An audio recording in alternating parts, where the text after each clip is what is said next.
BIPOC people with disabilities seen as other. Um, just living in America, in this country, which is was founded on racism and oppression,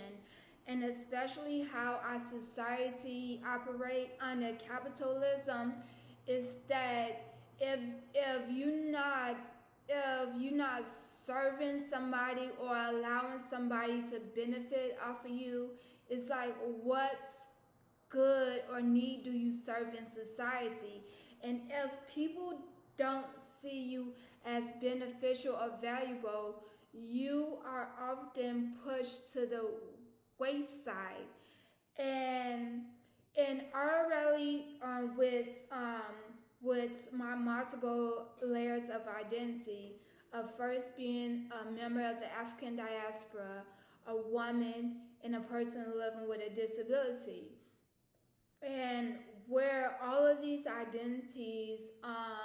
provide its own like challenges and obstacles that I have to learn to navigate through life through.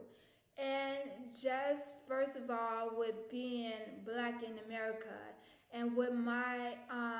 ancestors who was enslaved, who was brought to this country just to be brutally abused and taken advantage in order to help sustain the wealth and the importance of America.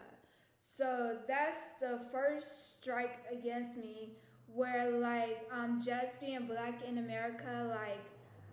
like the economical opportunities and the wealth gap is is horrendous, is large, and just being black in America, like with people in my community are still working towards creating um, equality for us on all fronts within the justice system, the educational system, the economical system, and just in life in general. That's one strike. And then being a woman and just being seen as like a second class citizen here in America, along with being black, because like America and the world is just built on a patriarchal society, and the whole thing, like man is the leader, the head of the household, and that women like aren't seen that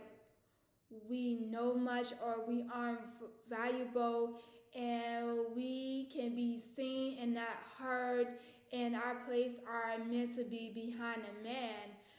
when in fact it's a woman who brings life into the world. And just when we talking about the different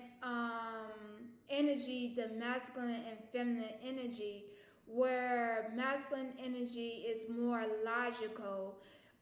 very straightforward and direct, and is more seen of having good leadership skills, as well like feminine energy is more nurturing, emotional, very intuitive, and just being a woman, I can feel things in energetically wise, where like opposed to like a man wouldn't have these energetic intuition as easy that I have as being a woman, and I feel just not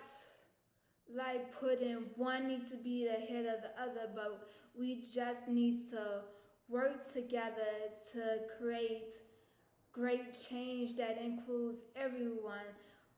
whether you identify as a man or a woman or non-binary or transgender, because there's enough room for us all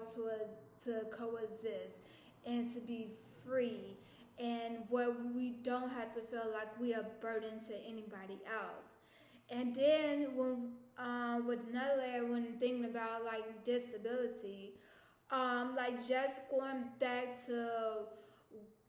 1865 in June when my enslaved ancestor was free from bondage. And it's not necessarily known that my enslaved ancestors who had physical disability or mental impairments was still held in bondage way up to, like, it can be documented up to the 1960s. And we can still see that black people here in America are still held enslaved with the whole mass incarceration.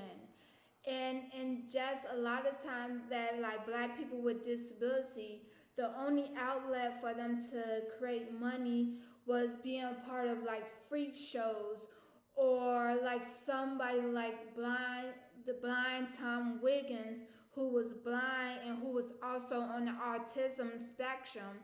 who done like a lot of great things, but didn't see any monetary rewards or other rewards from his gift, because like the people who got all those rewards was the white people who so like there's a lot of different layers um,